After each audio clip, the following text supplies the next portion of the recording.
welcome to Wilson Talks TM. And in this episode, I am joined by JB and Robin, who are both data professionals working for a software company in Leeds.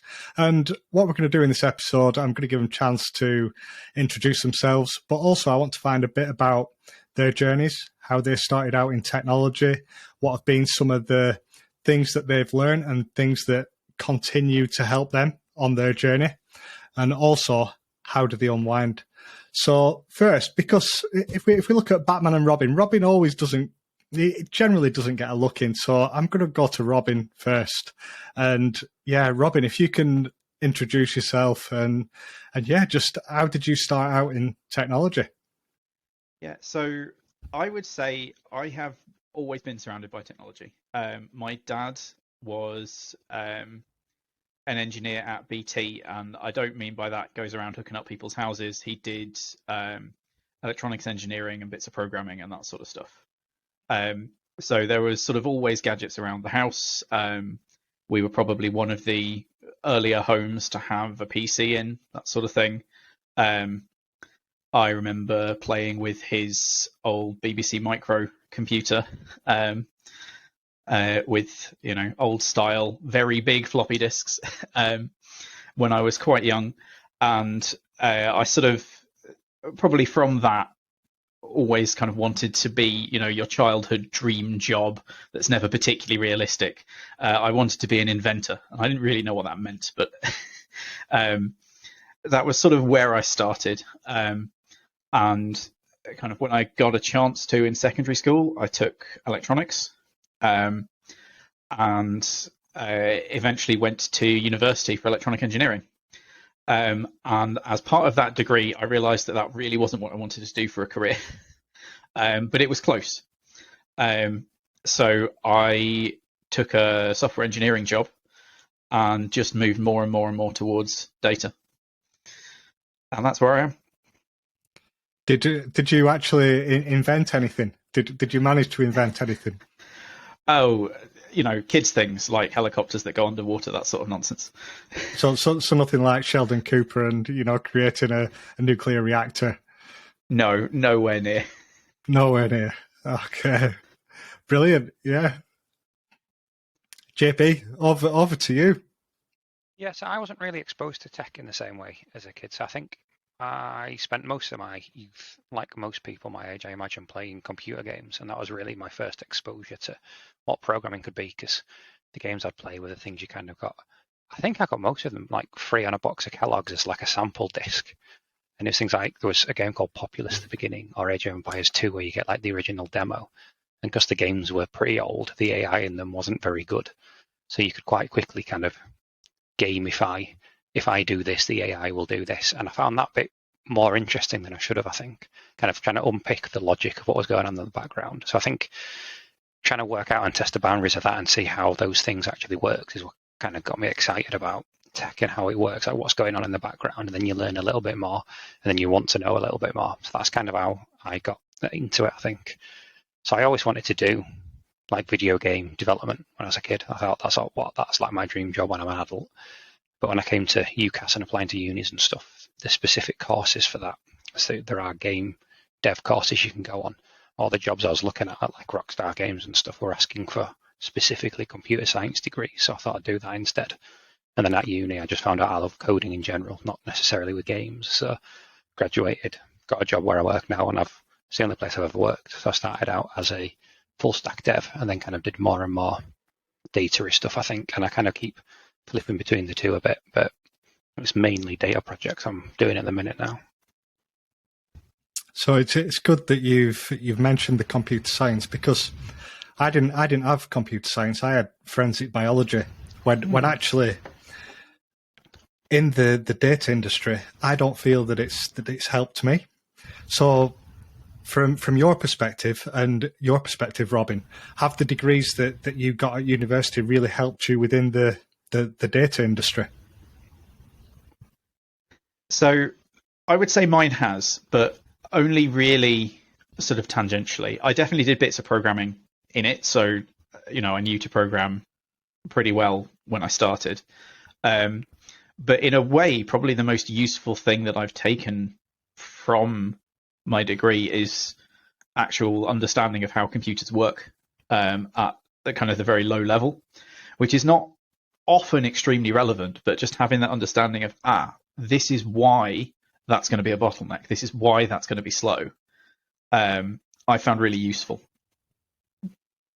Yeah, I agree. I think I always kind of see what I learned at uni as a leg up, in that there's nothing I learned at uni that I couldn't have learned myself. And now I'm kind of older and out of uni habits. I could probably learn it quicker than I did at uni. But it was a very good grounding to what I do, because a lot of what I did at uni was very fundamental stuff. So it wasn't just pure coding. We were learning like how algorithms work and designing your own like bubble sort versions and things like that. So I found a lot of that very useful for what I do now. But you can easily learn the same stuff without getting a uni certificate at the end of it, if you see what I mean. Absolutely, and I think you've both touched on things there, and I think I did take something from my degree, and that was that creating a hypothesis and evaluating that hypothesis, which I see becoming quite useful in testing, and especially developer testing, which I think is extremely important as a data professional. So you've both touched on, I guess, your degrees and what has helped you. But since you've been in the roles as data professionals, what have been the sort of invaluable resources that have really helped you? And what, I guess, what are the key focus points that you try and build on each day within data? It's funny because I talk to quite a few people that say they'd like to get into it, and I think everyone's got this opinion that it's quite an impenetrable subject to get into, and you need a big degree to do it and stuff like that. But it's one of the most accessible and kind of achievable subject matters, in that everything we do is online, everything's Googleable. There'll never be a question when you're trying to get into it that someone's not already asked on Stack Overflow. They'll talk you through how to solve a problem. So I think the most useful thing I can think of is getting comfortable being uncomfortable. As in, if you want to learn something new, you're always going to be back to being a beginner at it.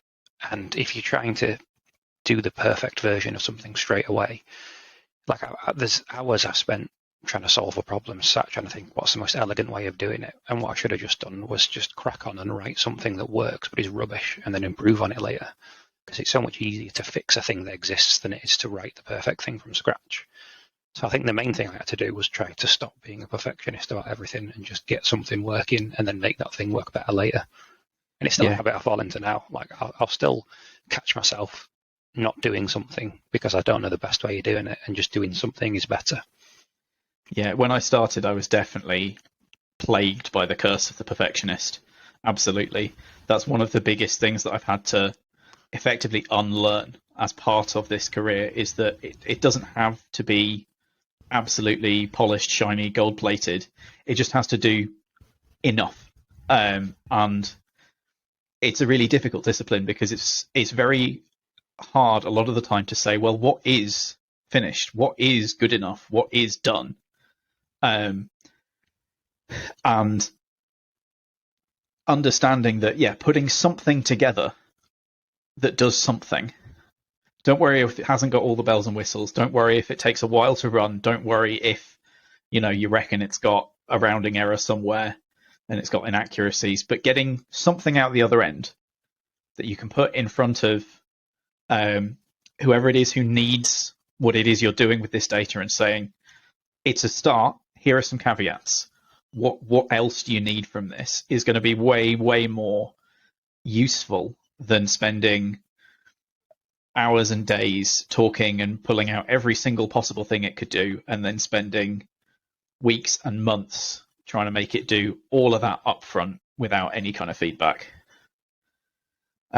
It's funny because we always work in Agile on projects, and it's the cornerstone of that is like iterative improvement. But then as soon as it comes to me doing a task, I forget it, and I'm like, I need to do it perfectly straight away, and I have to remind myself, actually, no, just make it work, then make it better, and then make it better still. Yeah. I recently had a... Go on. Sorry, Robin. One of the phrases that I don't know who first said it to me somewhere in the last decade, but I try and kind of stick to it as a bit of a mantra, is that perfect is the enemy of good. If you're so caught up in making something perfect, you'll never make anything good. Yeah, I recently had a similar conversation, and that was, does perfectionism get in the way of minimum viable product? Definitely, I mean, yes. Yeah. Yeah, and it's kind of realizing that whatever you're trying to do, perfect is right now. It doesn't matter what it is. Perfect is what you're dealing with right at this moment in time, and then you just start to build on it. And that's how I see you getting around that issue of perfectionism and MVP. Yeah, and there's in a so way, many that's projects. kind of how you skill into this in the first place. Don't worry if you can't do everything. None of us can do everything. There's so much tech, so many programming languages, so many different ways of dealing with data. If you can get one working, you're doing better than if you just spend forever trying to learn them all and never get any actually doing anything. There's so many side projects I haven't started because I couldn't work out the perfect way of doing them. And they're utterly useless because they don't exist. But the ones that I've started and still not perfected, but still exist, are far more useful and far more fun because I learned stuff along the way. Well, so if we talk a little bit about cloud, okay, cloud is one of those buzzwords at the moment, and there's loads of companies, and I'm sure you'll have been involved in projects where there's an on-premise migration to a cloud-based migration. What would you say is the best language to actually start with for somebody who's really looking to transition from, let's say, let's use Microsoft. So it's a Microsoft source versus Microsoft Azure. What would be your starting point?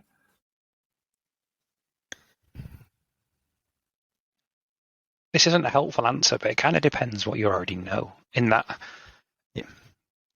they're just different wrappers around the same thing. If you're very good at T-SQL, like SQL Server on-prem, so long as you understand the principles and what's going on, like a lot of being a good engineer or developer, I think, is regardless of the language you know, understand the principles and understand what's going on under the hood, and then you can reapply that to whatever syntax you need it to for like whatever you're using in the cloud, which isn't a helpful answer, but.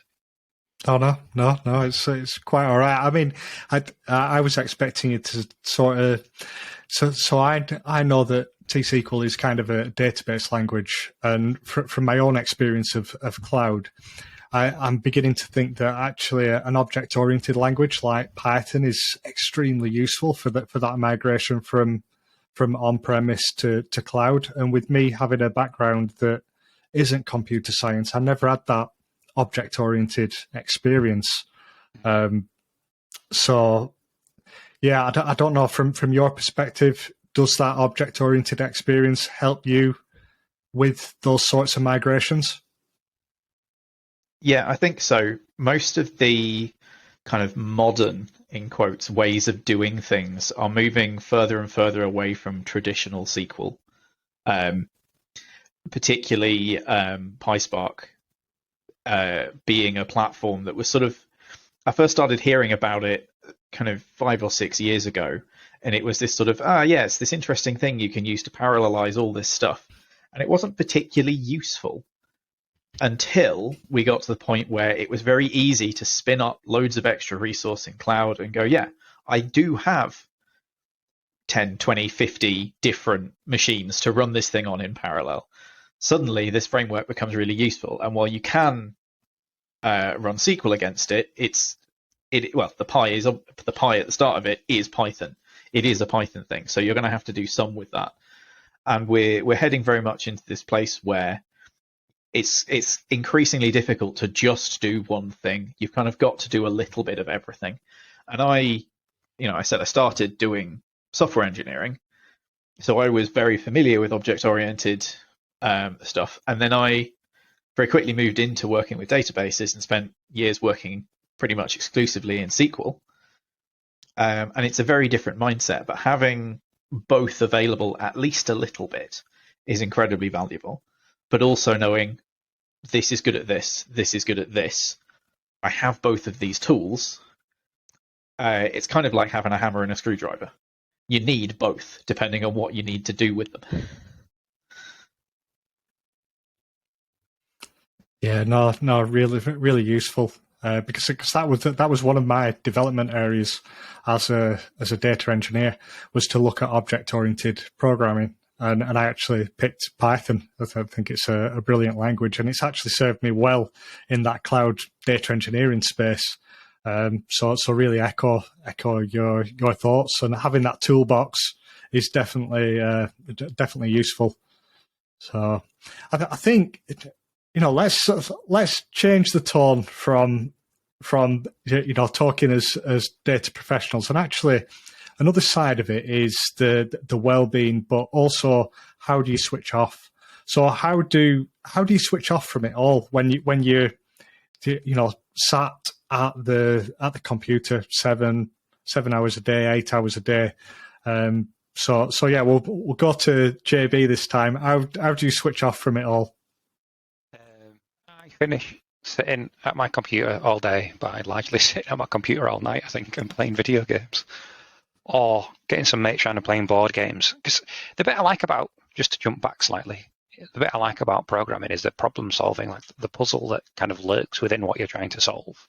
And I play a lot of board games because they're the same kind of thing. There's a puzzle that you're trying to crack. There's an efficient way of doing something, and trying to work out what that is quite exciting. And the same with video games, I suppose. Like, I played a lot of League of Legends. I played less of it now because it's a game that doesn't end.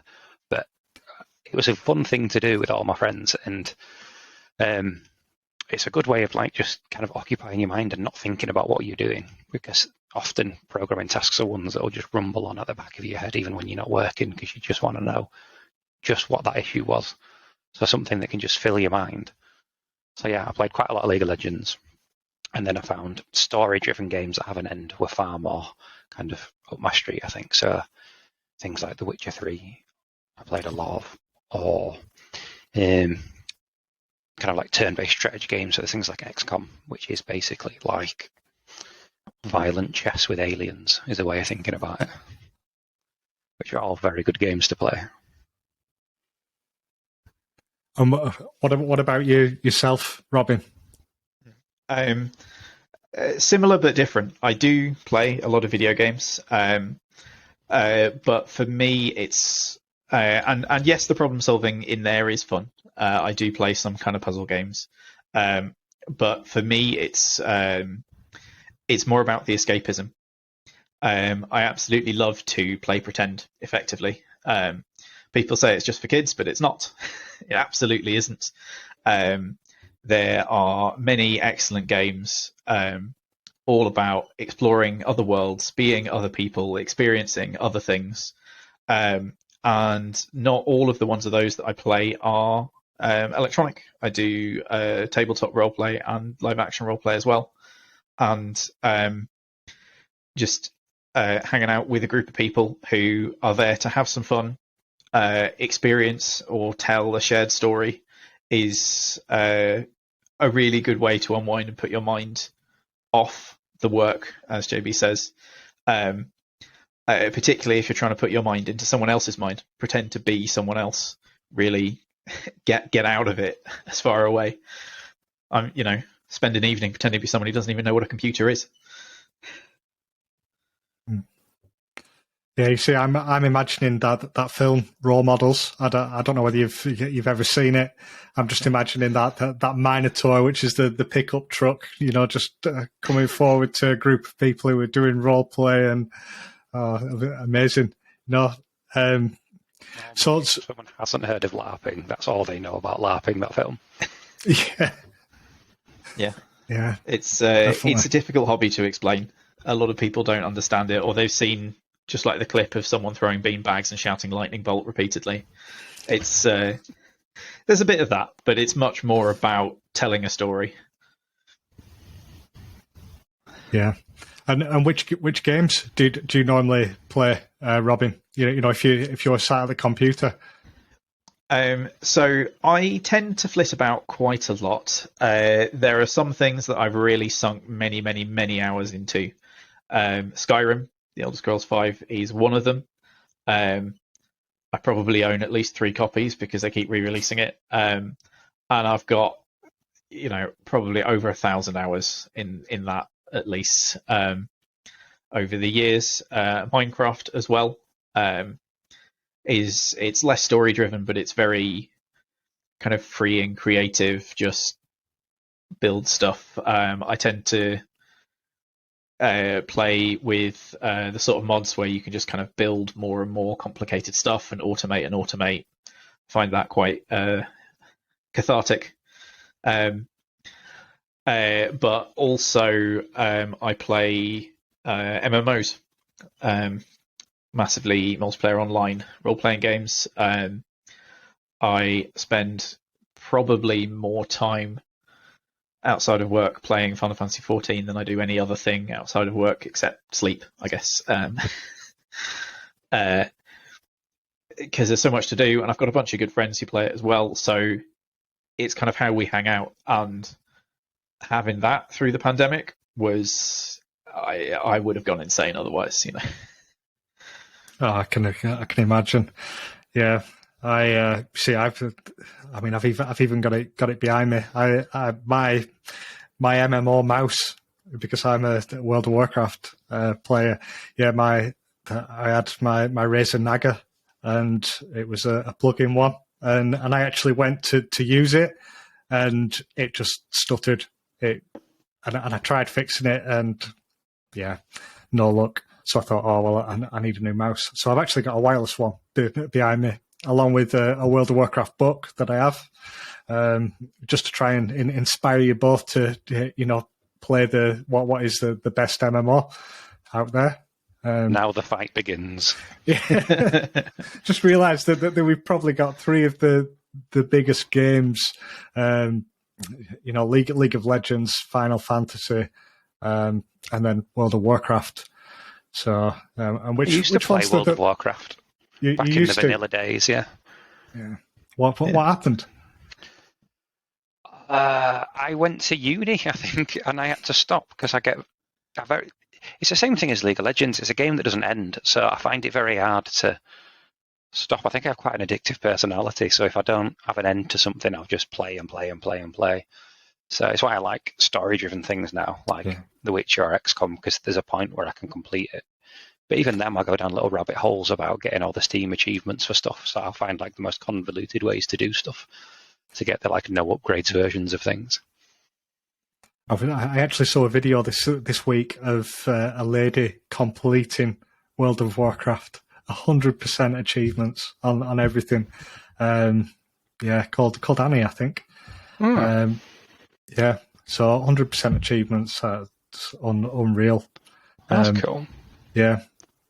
But then you'll see videos of people playing on a banana they've plugged into the computer better than I could ever play. So I don't. Oh, brilliant. So do you actually play any League of Legends anymore? Not anymore. I tend to watch it now because it's still played professionally. It's like a proper esport. There's a World Championships on at the minute. So I had a group of friends. The reason I played the most was because it was a game my friends played, and it's 5v5, and there's 5 of us, so we could play together. So it was more just a social thing than actually being any good at it, because I was always the worst, I think. But it was a good thing to do together. The only time I play now is there's a bar in town in Leeds called Pixel Bar, and they have gaming rigs up there. So when we go in on a night, sometimes if we get a bit drunk, we'll rent PCs and play again there, and that's the only time I play now. Oh, wow. Wow. And Robin, I guess from your perspective, you'll be taken in by the story of Final Fantasy, and that's what drives you to play it the most. Yeah, genuinely. And spending time with my friends. So we do occasionally play other stuff, but it's a really good fallback because there's just sort of always a bit more to do.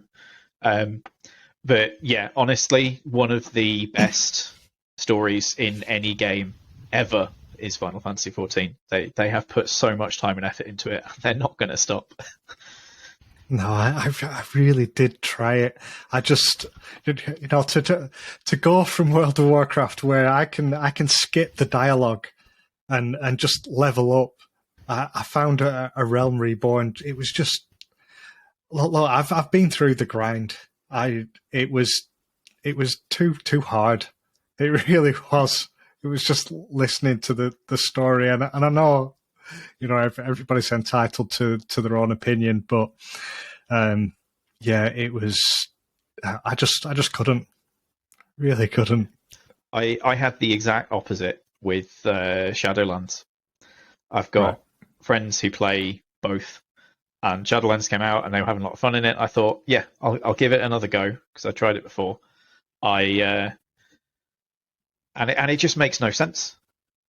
There's no sense of plot at all. If you start playing WoW now, what happens is you do the starting zone, and then you wander into a big city, and like the leaders of the world come up to you and go, famous adventurer, I'm so glad you're here. You're like, what? Do I know you? How do you know who I am? Yeah.